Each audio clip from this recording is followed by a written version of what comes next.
Hello बच्चों, आज अस्सलाम वालेकुम बच्चों। आज हमारे लेक्चर नंबर आपका 22 है। तो आज हमारा टॉपिक है, इसके बाद ये वाला टॉपिक जो हमने प्रेस वाले लेक्चर में पढ़ा था बच्चों, क्या कि AC voltage to pure capacitor, जब एक प्योर कैपेसिटर को हम एसी वोल्टेज सप्लाई देने से क्या होगा। तो हमने बोला था कि एक कैपेसिटर को डीसी पावर सप्लाई आपका यूजफुल नहीं होता है, लेकिन एसी पावर सप्लाई में आपका कैपेसिटर जो है काम करने लगता है, क्योंकि आपका during power zero half cycle में आपका चार्जिंग होगा, नेगेटिव हाफ साइकिल में आपका डिस्चार्ज होगा। तो हमने बोला था ड्यूरिंग आपका चार्जिंग या डिस्चार्जिंग केस में आपको सर्किट में आपका करंट आपका फ्लो होगा, तो वहाँ पे आपका प्रिवेंशन नहीं होगा आपका फ्लो ऑफ चार्ज से। तो इसीलिए आपका एक कैपेसिटर जो है आपका एक एसी पावर सप्लाई के लिए आपका फायदेमंद होता है, वो काम करने लगता है। तो हमने बोला था कि बच्चों कि आपका यहाँ पे देखो, यहाँ पे फॉर इंस्टेंट ऑफ टाइम हमने बोला था कि यहाँ पे मैंने करंट आपका यहाँ पे आपका एसी वोल्टेज सप्लाई है, ये एक ऑसिलेटिंग हमें प्रोड्यूस करेगा, जिसकी वजह से यहाँ पे करंट फ्लो होगा, जिसकी वजह से यहाँ पे आपका चार्ज है एक्यूमुलेट होना शुरू होगा, यहाँ पे पॉजिटिव यहाँ पे नेगेटिव। आफ्टर हाफ सेकंड के बाद क्या होगा, पोलैरिटी चेंज होगा बच्चों, यहाँ पे नेगेटिव यहाँ पे पॉजिटिव होगा, जिसकी वजह से यहाँ पे प्लस क्यू यहाँ पे माइनस क्यू। तो क्या हुआ, जिसके पावर सप्लाई करने से क्या होगा, अक्रॉस द कैपेसिटर वहाँ पे क्या होगा, एक पोटेंशियल डिफरेंस आपका डेवलप होना शुरू हुआ। तो एक potential difference across the capacitor जो है आपका डेवलप होना शुरू हुआ बच्चों। तो आपका एज पर किरचॉफ लॉ क्या कहते हैं, किरचॉफ लॉ क्या कहता था बच्चों, किरचॉफ लॉ एक क्लोज सर्किट के अंदर आपका sum of all the EMF and the potential drop always equal to zero. अगर मान लो इस सर्किट के अंदर क्लोज लूप के अंदर मैं किरचॉफ लॉ लगाऊं, तो यहाँ पे क्या होगा, आपका ईएमएफ आपका वी, इसके बाद पोटेंशियल ड्रॉप या आपका पॉजिटिव है या आपका नेगेटिव है, तो पोटेंशियल ड्रॉप हमेशा क्या होगा, माइनस होगा, क्योंकि इस केस में आपका कैपेसिटर का पोटेंशियल जो है हमने क्या निकाला था, क्यू है सी। तो हमने बोला था कि आपका कैपेसिटर के क्रॉस वोल्टेज आपका डेवलप होगा, वो voltage equal to V equal to Q upon C. तो आपका potential difference across the capacitor क्या होगा बच्चों, V equal to Q by C. तो आपका एज पर आपका किरचॉफ लूप रूल क्या होगा, सम ऑफ लूप रूल क्या होगा बच्चों, sum of all the EMF and the potential drop आपका ड्रॉप हो रहा है, या आपका हाई पोटेंशियल या आपका लो पोटेंशियल, तो आपका जो है Q by C is always equal to zero. तो यहाँ पे क्या होगा, V is equal to Q by C. तो आपका what is V, V is the voltage source, V is the voltage जो सप्लाई वोल्टेज है, अल्टरनेटिंग वोल्टेज है, is always equal to potential difference across the capacitor, Q upon C क्या चीज है, potential difference across the capacitor. ये आपका क्या बोलता है, आपका किरचॉफ लूप रूल ये बोलता है कि जितना आपका वोल्टेज सप्लाई होगा, जितना वोल्टेज सप्लाई ज्यादा होगा, उतना यहाँ पे पोटेंशियल डिफरेंस भी आपका ज्यादा होगा। तो V equal to Q upon C. तो यहाँ पे क्या निकालेंगे बच्चों, क्यू का वैल्यू निकालेंगे, क्यू इक्वल टू क्या होगा, V इंटू सी।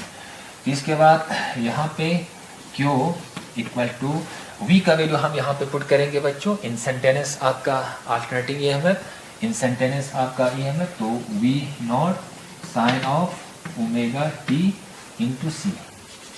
तो यहाँ पे क्या होगा, V नॉट इंटू सी। इसके बाद हम क्या निकालेंगे बच्चों, आपका करंट का क्या निकालेंगे, आपका इक्वेशन निकालेंगे। अब इसमें हमें क्या निकालना है, करंट का एक्सप्रेशन निकालना है, क्योंकि वोल्टेज का एक्सप्रेशन तो ऑलरेडी आपके पास है, तो करंट का एक्सप्रेशन निकालने की कोशिश करेंगे।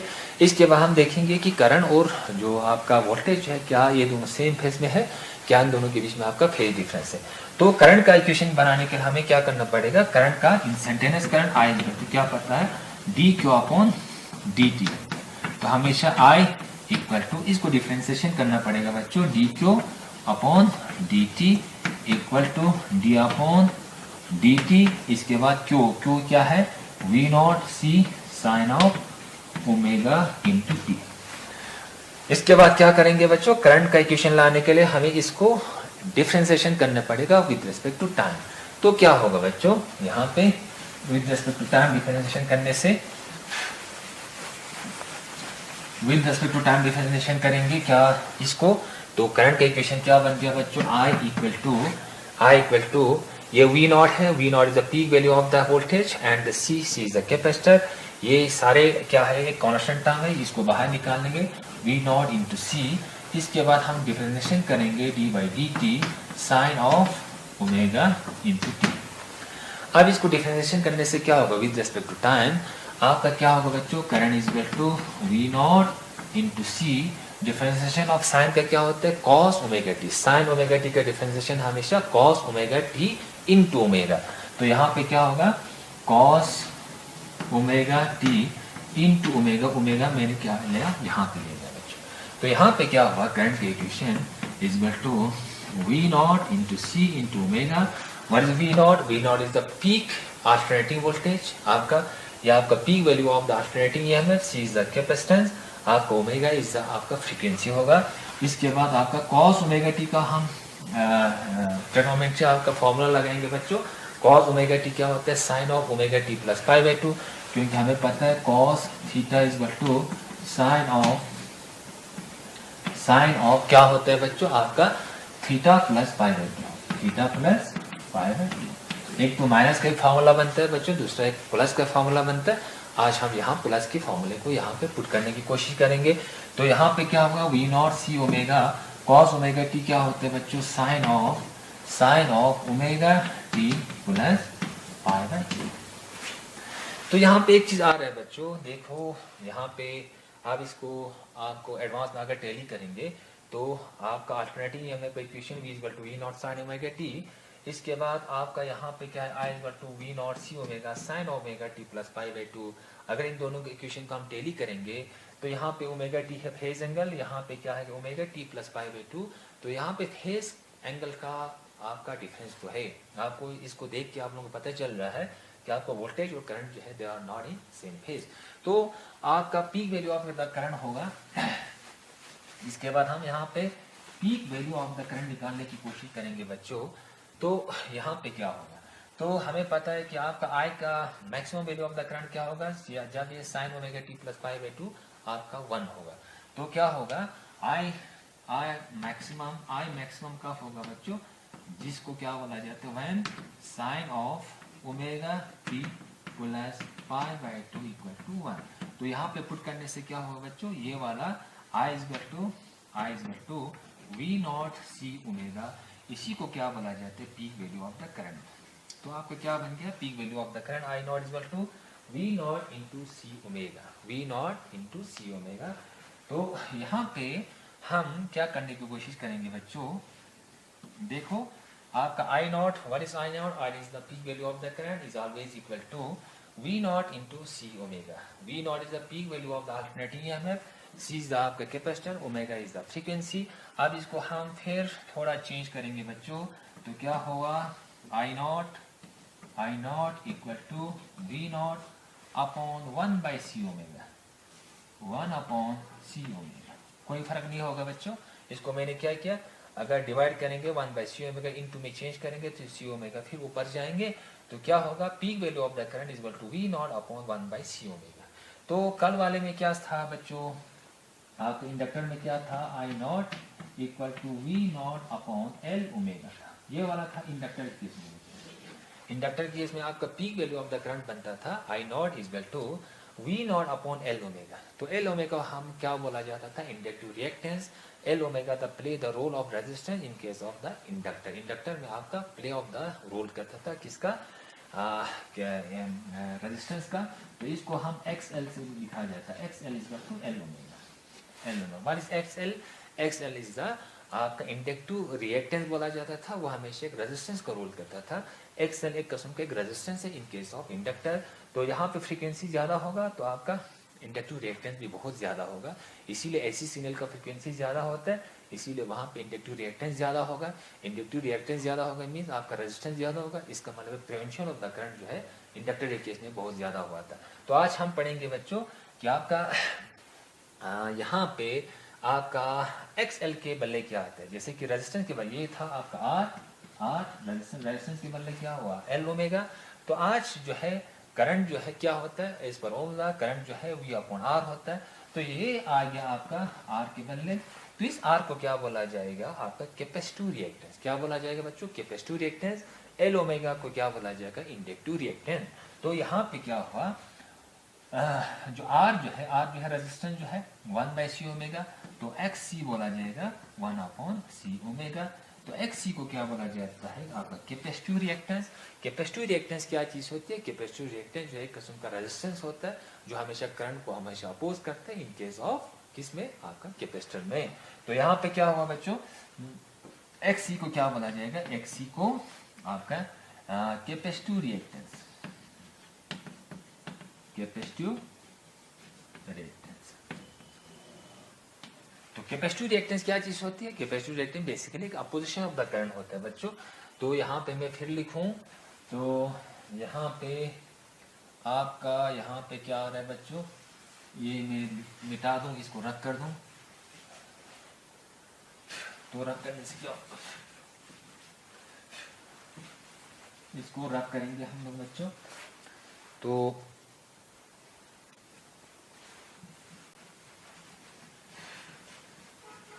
अब क्या हुआ बच्चों, यहाँ पे एक्स सी, इसको मैं फिर यहाँ पे लिख दूं, X C equal to 1/c omega. इसको क्या बोला गया, आपका कैपेसिटिव रिएक्टेंस इक्वल टू आपका capacitive reactance. Capacitive reactance, capacitive reactance क्या चीज होती है? हमेशा अपोजिशन ऑफ करंट होती है। Capacitive reactance opposition of current, जो हमेशा करंट को हमेशा अपोज करती है। तो यहाँ पे क्या होगा बच्चों, X is the capacitive reactance जो play the role of the resistance in case of the capacitor. तो एल एक्सएल, एक्सएल क्या हुआ था आपका inductive reactance, play the role of the resistance in case of inductor. तो यहाँ पे इन चीजों को अगर हम इन दोनों को, ये इक्वेशन फर्स्ट मान लो, ये इक्वेशन फर्स्ट, ये वाला इक्वेशन सेकंड, तो इक्वेशन फर्स्ट और इक्वेशन सेकंड को अगर हम टेली करेंगे तो क्या होगा, देखो बच्चों एसी में, एसी की बात करेंगे, एसी क्योंकि आपका जो टॉपिक है आपका एसी पावर सप्लाई है जिसको हम कैपेसिटर से हमने कनेक्ट किया है।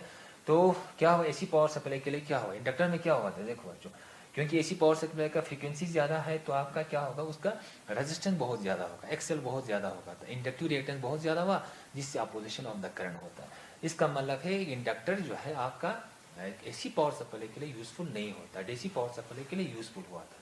तो आज यहाँ पे क्या हुआ था बच्चों, एसी पावर सप्लाई के लिए आपका कैपेसिटिव रिएक्टेंस क्या बनते हैं, देखो एक कैपेसिटर जो है, क्या एक कैपेसिटर को हम एसी पावर सप्लाई के साथ कनेक्ट करेंगे तो इस केस में क्या उस कैपेसिटर का, क्या उस सर्किट का क्या रेजिस्टेंस बढ़ेगा या कम होगा। देखो आपका एक एसी पावर सप्लाई का क्या होगा, फ्रिक्वेंसी ज्यादा होगा, फ्रिक्वेंसी ज्यादा होगा तो आपका एक्सी हमेशा कम होता है।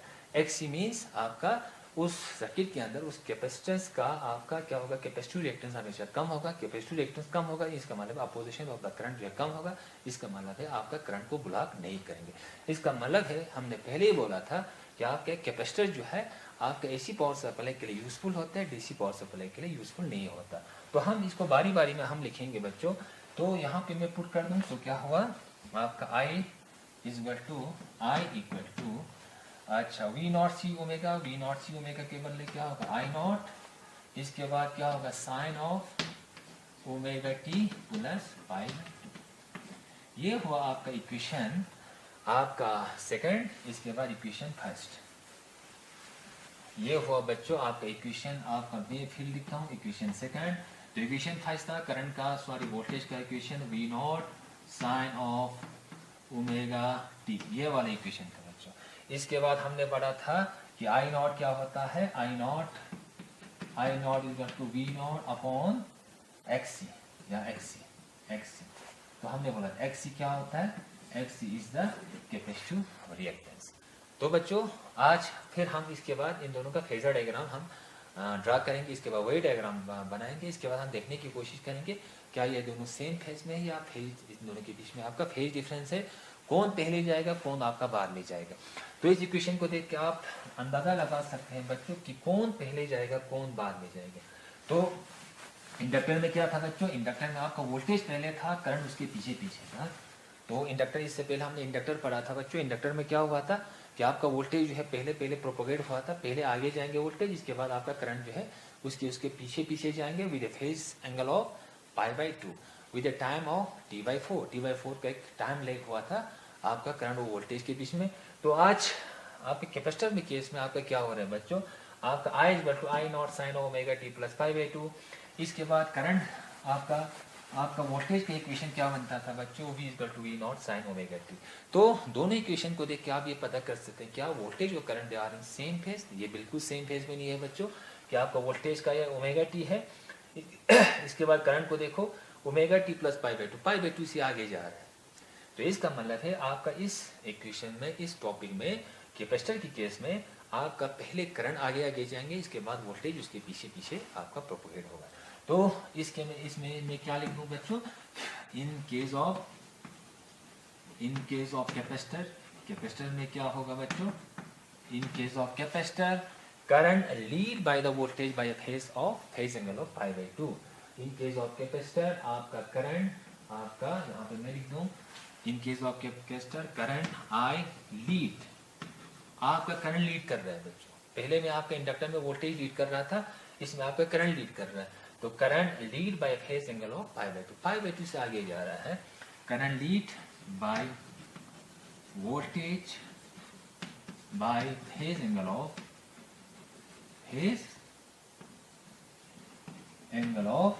Pi by 2।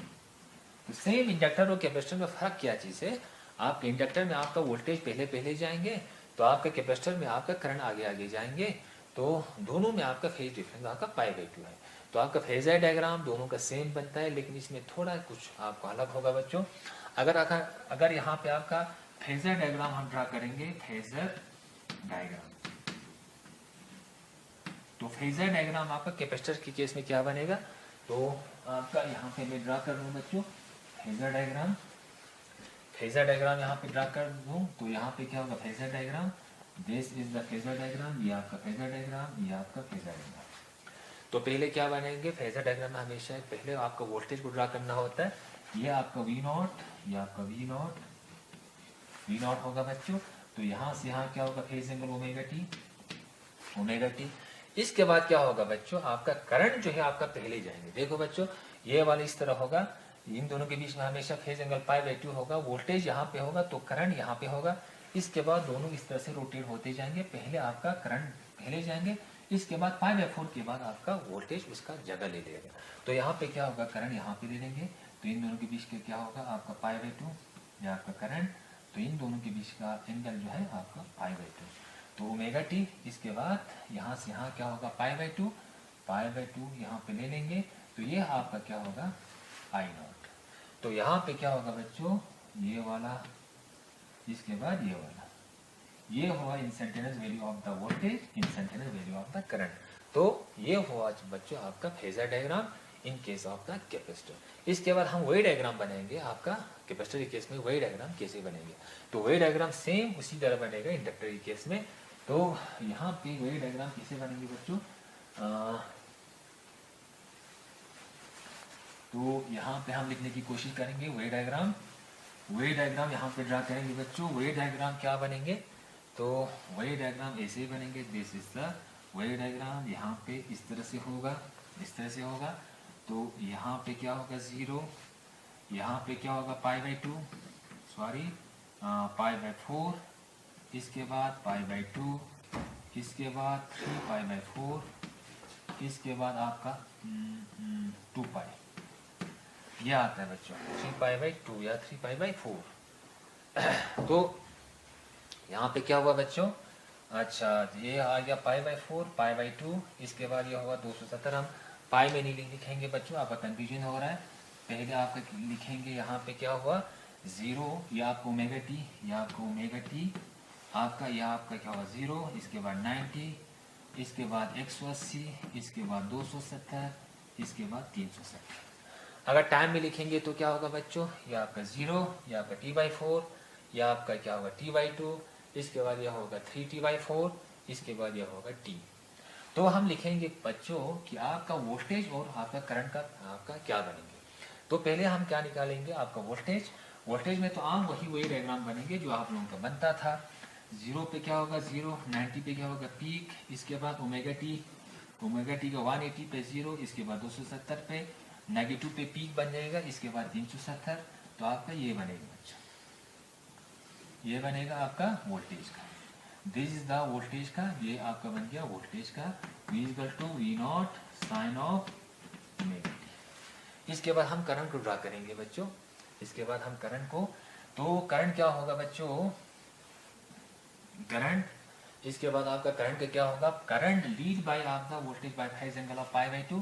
तो आपका यहाँ पे क्या होगा पाई बाय 2, सबसे पहले यहाँ पे वोल्टेज 0 था तो करंट पीक था यहाँ पे। इसके बाद इसका जस्ट उलट होगा बच्चों, यहाँ से इस तरह आएंगे पीक, इसके बाद यहाँ पे मैक्सिमम होगा, यहाँ पे आपका 0, इसके बाद यहाँ पे मैक्सिमम, इसके बाद इस तरह से होगा। यह आपका क्या होगा बच्चों करंट का, ये I = I naught sine of omega T plus pi by 2 का। देखो बच्चों, आपका ये वाला क्या होगा इंस्टेंटेनियस करंट का, ये वाला क्या होगा इंस्टेंटेनियस वोल्टेज का। तो क्या होगा बच्चों, देखो करंट आपका जीरो था तो आपका करंट जीरो था, सॉरी वोल्टेज जब आपका मीन पे था तो करंट आपका क्या होगा एक्सट्रीम पोजीशन पे। इसका मतलब है आपका वोल्टेज और करंट के बीच में आपका फेज डिफरेंस हमेशा पाई बाई 2 का होगा। तो यहाँ पे जीरो था, यहाँ पे जीरो, देखो वोल्टेज आपका जीरो है तो करंट आपका पीक पे है।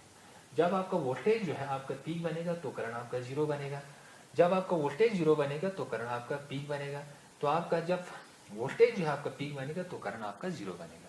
तो इसमें क्या होगा कि आपका वोल्टेज जो है आपका पीछे पीछे जा रहा है, आपका करंट जो है आपका आगे आगे जा रहा है। तो ये वाला हुआ आपका फेज डायग्राम, सॉरी वही डायग्राम, ये वाला जो है आपका फेज डायग्राम। तो इन दोनों के बीच में टाइम क्या होगा हमेशा फिर T/4 का होगा बच्चों। आप मान लो ये आपका वोल्टेज, आपका करंट बच्चों आपका यही आ रहा है, तो आपका वोल्टेज, इसके बाद करंट, इसके बाद ये। तो इन दोनों के बीच में आपका फेज जो है हमेशा फिर क्या होगा आपका पाई बाई 2 होगा with phase difference of pi by 2। तो इसमें क्या होगा आपका करंट जो है आपका लीड करेंगे, पहले जाएंगे। इंडक्टर में आपका करंट यहाँ से शुरू किया था तो आपका कैपेसिटर में करंट यहाँ से शुरू होगा, इस तरह से। तो हो बच्चों आप लोगों को समझ में आया होगा। तो नेक्स्ट में हम दूसरे टॉपिक के साथ आएंगे, तब तक अस्सलाम।